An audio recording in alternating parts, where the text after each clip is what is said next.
大家去兩個大阪熱門行街同埋食嘢嘅好地方，同會對比心齋橋同埋難波究竟邊個好行啲。首先我哋就嚟到嚟大阪必定會去嘅心齋橋，呢條商店街長達580米，集齊晒好多唔同嘅品牌，同埋有好多嘅藥妝店同埋化妝品可以喺度買嘅。而且呢度係有超多嘅中古二手店，所以如果係中意 vintage 或者一啲二手嘅名牌包咧，你絕對可以喺呢度慢慢尋寶。呢度都仲有幾間嘅百貨公司，好似 Parco， 而行咗幾步前面就係大丸百貨。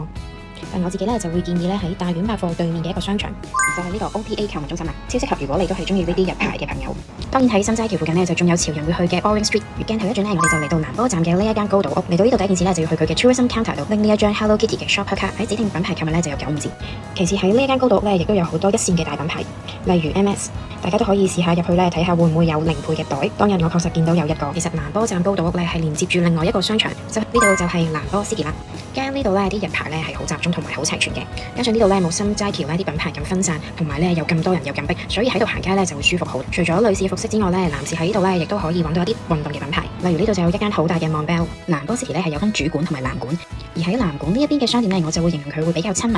因為佢普遍嘅價錢都比本館嘅商店平價一啲。喺難波 City 呢度完全到由朝行到晚啊，我就分別介紹咗心齋橋同埋難波嘅購物地圖。而我覺得心齋橋就比較適合第一次嚟大阪要去固力果打卡同中意熱鬧潮牌嘅你，而難波就比較適合集中購物慢慢行嘅你。大家都可以留言話俾我知，你哋會中意去難波定係心齋橋多啲。